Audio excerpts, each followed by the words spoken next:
ওমা মা, আরে দুপুরে তো পরীক্ষা ছিল, তাই তাড়াতাড়ি বেরিয়ে গেছি নাকে মুখে খেয়ে, ভালো মতো খাওয়াও হয়নি ভালো মতো। তো রাতে একটু কিছু করবে, একটু ভালো মন্দ খাবার দাবার। এই যে লুচি পরোটা, প্রতিদিন লুচি পরোটা খেয়ে খেয়ে দিন দিন চেহারাটা ফুলছে। আজকে একটু হেলদি খাবার কিছু করে দেবো। হেলদি খাবারটা খা, তুই খিচুড়ি ভালোবাসিস তো? হ্যাঁ খিচুড়ি, আজকে আমি খিচুড়ি খাবো, কিন্তু সেটা গোবিন্দভোগ চালের না, একটু অন্যরকম ভাবে খেয়ে বলবি যে খিচুড়ির স্বাদটা ভোগের খিচুড়ি যেটা তুই ভালোবাসিস সেরকম হয়েছে। তোর খিচুড়ি আবার অন্যরকম ভাবে হয় নাকি? ঠিক আছে, দেখ না, শরীরের পক্ষে মারাত্মক উপকারী, যারা ডায়েট করে তাদেরও কাজে লাগবে। তাই আমার বুড়ি কমে যাবে খেয়ে? একদম বুড়ি কমে যাবে যদি আমার কথা অনুযায়ী চলিস। ঠিক আছে, চলো তাহলে একটু হাতে হাতে করতে হবে, করবো। চলো আমি একটু এই মোবাইলে সিরিয়াল দেখে নিয়ে তারপরে করি। ঠিক আছে ঠিক আছে। বন্ধুরা, প্রতিদিন ছেলে উল্টো পাল্টা খেয়ে খেয়ে ওজন বাড়িয়ে ফেলার জন্য আজকে ওর জন্য একটা অন্যরকম ডিনারে রান্না করব বা রাতের খাবার। খিচুড়ি তো করবো অবশ্যই, কিন্তু করব আজকে ডালিয়ার খিচুড়ি। তার জন্য আমার লাগছে ডালিয়া, গোবিন্দভোগ চালের পরিবর্তে আমি ডালিয়া নিয়েছি, আর লাগছে সোনামুগ ডাল, কড়াইশুঁটি, ফুলকপি, গাজর, বিনস, আলু। আপনারা আলু অপশনাল, দিলেও পারেন নাও দিলেও পারেন। আর কিছু মশলা বলতে খুব সাধারণ উপকরণ। গোটা কাঁচা লঙ্কা নিয়েছি, মাঝখান থেকে চেরা আছে, আদা কুচি, আদা গ্রেট করে নিয়েছি, ধনের গুঁড়ো, জিরের গুঁড়ো, হলুদের গুঁড়ো, নুন আর চিনি বলতে আমি সুগার লাইট এখানে ব্যবহার করেছি, যেহেতু ডায়েটের খাবার বলেছি।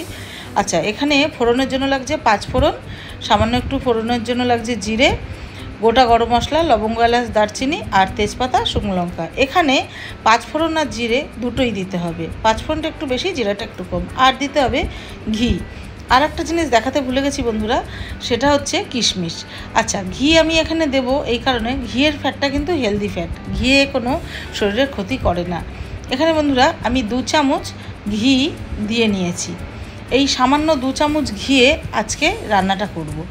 সবসময় মাথায় রাখবেন, ঘি একটা প্রয়োজনীয় ফ্যাট শরীরে, যেখানে যে কারণে ঘিটা শরীরের অতটা ক্ষতির কারণ করে না। ডায়েটেও কিন্তু ঘি খাওয়া যায়। এবার বন্ধুরা, ওই ঘিটা হালকা গরম হয়ে যাওয়ার পর, ঘিটাকে আমি আগে গালিয়ে নিয়েছিলাম, তার মধ্যে আমি একে একে ফোড়নগুলো দিয়ে দিচ্ছি। প্রথমে তেজপাতা, শুকনো লঙ্কা, গোটা গরম মশলা, তারপরে 5 ফোড়ন আর জিরেটা দিয়ে হালকা নাড়াচাড়া করার পরই একটা সুন্দর গন্ধ বেরিয়ে আসবে। আর মৌরি আর মেথিগুলো দেখবেন হালকা লালচে বা বাদামি রং, সোনালি কালার ধরেছে। যে কালারটাই হোক না কেন, আমি হয়তো একসাথে অনেকগুলো রঙের কথা বলে দিলাম।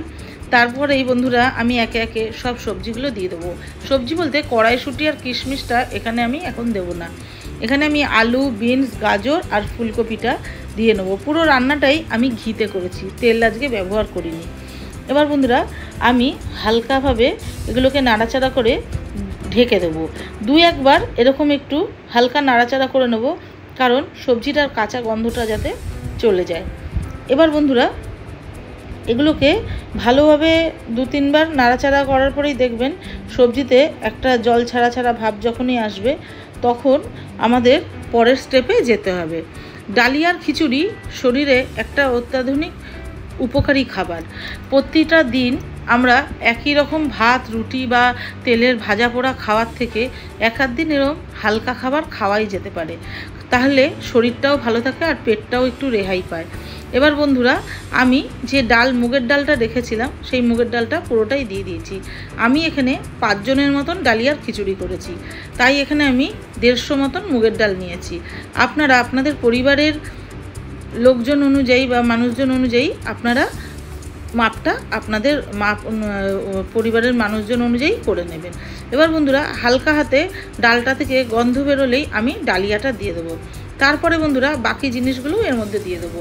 তাতে আমার পড়ছে এখন কড়াইশুঁটি, এই যে কিশমিশ প্রথমে বলতে ভুলে গেছিলাম, কিশমিশ, আর আমি যে মশলাগুলো রেখেছিলাম, মানে চেরা কাঁচা লঙ্কা, আদা, ধনে গুঁড়ো, জিরে গুঁড়ো, নুন, হলুদ আর সুগার লাইট বা চিনি।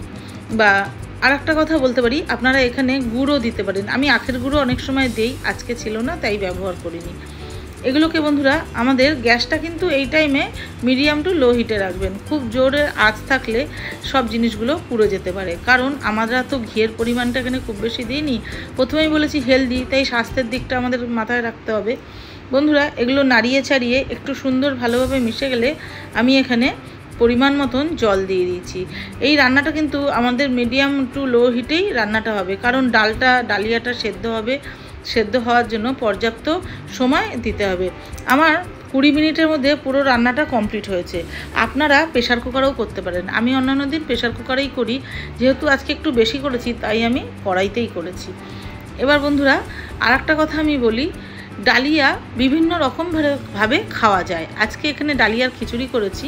আমি এক একদিন ডালিয়ার পোলাও অবধি করি, যেরকম গোবিন্দভোগ চালের পোলাও হয়, বা ডালিয়ার উপমাও খুব ভালো লাগে। আপনারা যদি এই রেসিপিগুলো দেখতে চান অবশ্যই আমাকে কমেন্টে জানাবেন, তাহলে নিশ্চয়ই আমি আপনাদের সামনে রেসিপিগুলো নিয়ে আসব। বন্ধুরা আমার আর কিছু দেওয়ার কিন্তু এতে নেই। ভালোভাবে ডাল আর ডালিয়া ভালোভাবে যতক্ষণ না সিদ্ধ হয়ে একে অপরের সাথে মিলেমিশে যাবে, আমাদের ধৈর্য ধরেই রান্নাটা করতে হবে। গ্যাস কিন্তু আমার পুরোপুরি কমানো আছে, গ্যাস বাড়ানো চলবে না। এবার বন্ধুরা আমার পুরোপুরি সব কিছু ডালিয়ার বলুন, মুগ ডাল বলুন, সুন্দর সিদ্ধ হয়ে যাওয়ার পর, সবজি তো অবশ্যই সিদ্ধ হয়ে গেছে, আমি ওপর থেকে আরও 2 চামচ ঘি আর আমার হোমমেড যে গরম মশলাটা আমি সবসময় সব রান্নায় ব্যবহার করি, সেই গরম মশলাটা দিয়ে আমি আরও 5 থেকে 7 মিনিট এটাকে ঢেকে দেবো। আমার কিন্তু গ্যাস নেবানো এই টাইমে, রান্নাটা আমার পুরোপুরি কমপ্লিট। এরপরে ছেলের খাবার পালা, চলুন। তো এই যে ডালিয়া, আমি ব্যাক ক্যামেরায় দেখাচ্ছি দাদা। তো ডালিয়াটা এই যে ডালিয়াটা তুলছি, এই দেখুন ডালিয়াটা জাস্ট গাজর আর আলু আর মানে সবজিতে ভরা আর কি, বিনস, গাজর, আলু দিয়ে। তো চলুন খেয়ে দেখি কেমন হয়েছে।